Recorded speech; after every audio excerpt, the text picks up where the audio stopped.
Oh iya. Kasus Loli dengan Fadel sejauh ini sampai di mana, Bu? Ya, yang jelas masih di dalam. Ya, kemarin. Ya, kemudian kemarin sudah kita lihat bersama untuk LM sudah ke rumah sakit Polri tentunya untuk pengobatan atau didalami lagi kejiwaan. Untuk LM sendiri di rumah sakit Polri sampai kapan ya kalau boleh tahu? Itu masih yang jelas dari rumah sakit nanti yang menentukan ya, karena memang itu ada psikis yang harus kita obatin. Bu Nurma, ada apa tuh info terbaru postingan dari Nikita Mirzani terkait dia menyebut bahwa Loli tersangka itu tersangka apa ya, kasus apa, Bu Nurma mungkin boleh jelaskan?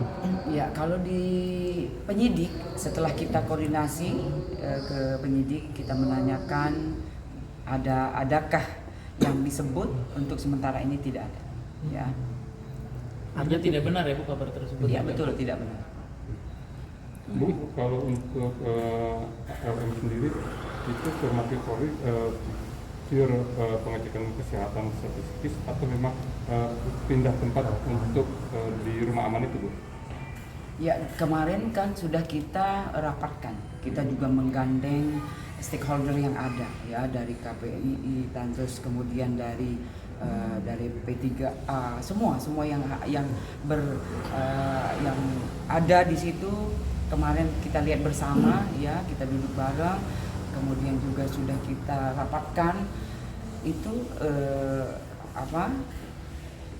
terakhir kita mengambil untuk melihat psikis dari LM memang harus dipulihkan dulu.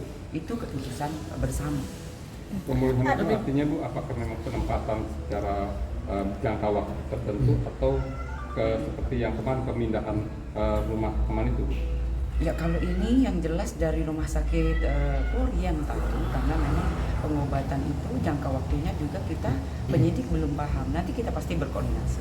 Bu, pengobatan mental sendiri apakah ada indikasi mentalnya Laura sendiri terganggu atau gimana? Ya, kalau itu yang jelas ahlinya yang tahu. Ya, oleh karena itu kemarin setelah kita rapat koordinasi itu dihasilkan kita ke Polres ke rumah sakit Polri yang jelas, Ibu, untuk perbaikan psikis. Ibu, alasan untuk memilih rumah sakit Polri itu kenapa sih? Ya kan memang kita di sini yang jelas dari penyidik kita adalah rumah sakit Polri ya. Kita adalah penyidik yang kita berkoordinasi dengan Polri. Kita punya rumah sakit, yaitu rumah sakit Polri. Ya, Ibu tadi Pak Rasman juga sempat kecewa dengan tidak diikut sertakannya dia pemindahan Loli dari ruang yang pertama ke ruang kedua. Itu seperti apa sih, Bu, sebenarnya? Iya, kalau itu memang haknya dari RAN berbicara. Ya. Tapi dari penyidik sesuai dengan SOP yang jelas. Dari setelah dirapat koordinasi kemudian memutuskan untuk memindahkan dari Polres Jakarta Selatan ke rumah sakit Polri Kramat Jati, itu adalah sudah keputusan bersama. Kemudian untuk RAN dari yang dibicarakan itu haknya. Karena apa? Yang kita koordinasikan adalah yang satu adalah orang tuanya, ya. Kemudian dua, kita berkoordinasi dengan stakeholder yang ada, dan ketiga adalah penyidik yang berwenang dalam kasus yang ada sekarang dilihat, ya. Artinya RAN ini sendiri tidak punya hak untuk mencampuri urusan di mana Loli tinggal, bagaimana kesehatan? Ya, kalau untuk sementara ini memang haknya penyidik. Kemudian juga yang melaporkan adalah orang tuanya. Nah, itu yang kita jelas berkoordinasi tentunya. Bu, soal kemarin menyatakan kalau yang didengar oleh Loli saat ini ya Rasman gitu, ibaratnya dia menganggap Rasman sebagai keluarga terkait dengan yang ketika Jumat malam sebelum dibawa ke RS Polri itu juga kan dia lebih tenang begitu ketika benar begitu, Bu Nurma? Ya, kalau kita melihat sendiri kemarin ya, karena memang semua masih di dalamnya tentunya. Itu yang pasti ya, masih didalami oleh penyidik. Bu, apakah gangguan psikis itu karena peristiwa kemarin, Bu, atau memang berkelanjutan dari peristiwa sebelumnya, Bu? Kan kemarin sudah pernah diperiksa di rumah sakit RSCM. Nah, dari situ berlanjut, ya itu memang dari rapat kemarin keputusannya demikian. Artinya memang sudah ada indikasi memang kesehatannya terganggu atau gimana jiwa mental itu?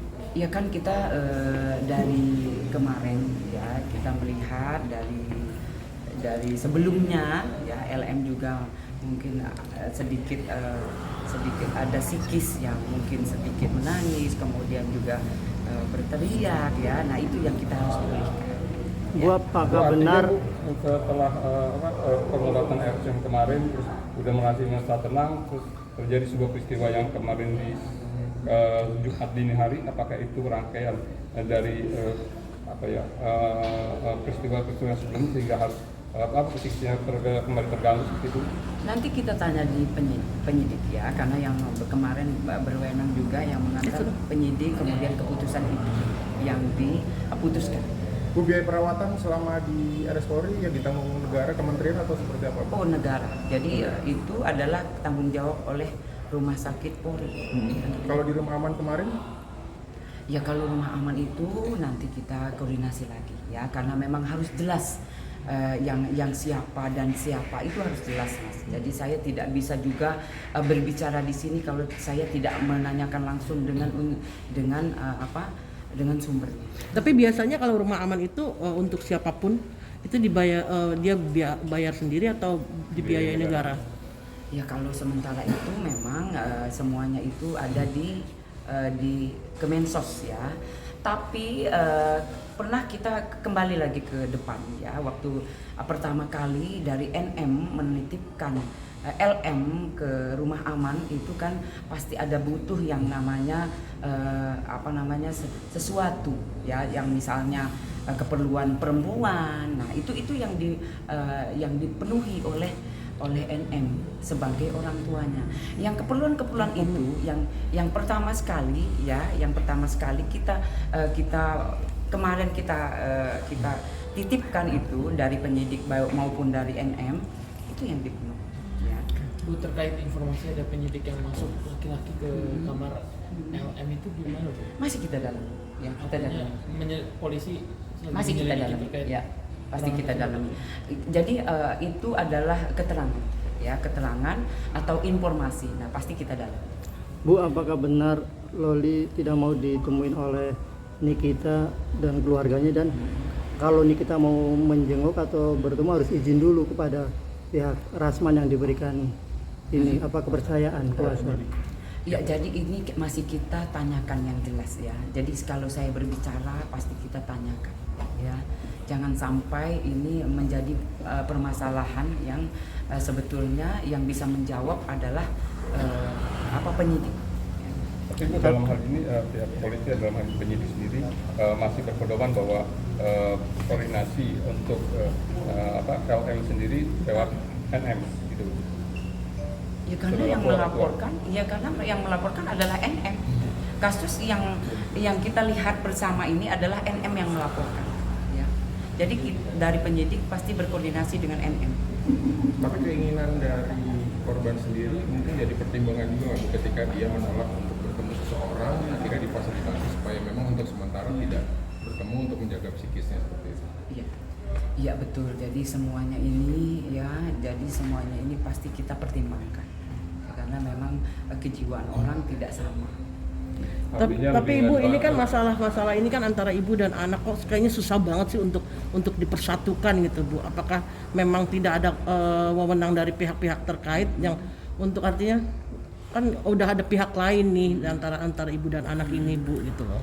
Ya, jadi kalau dari penyidik ya, kita menangani kasus yang ada. Kasus yang ada yang kita tangani. Kasus yang masuk di Polres Jakarta Selatan yang kita tangani. Hal-hal yang lain itu nanti bisa dikoordinasi. Namun utama dari pekerjaan atau tugas dari penyidik adalah menangani kasus yang ada. Ya. Bu, imbauan aja mungkin untuk pihak-pihak untuk tidak maksudnya berkomentar lebih berhati-hati supaya tidak simpang siur gitu, termasuk soal status segala macam. Iya. Gitu. Himbauannya seperti apa?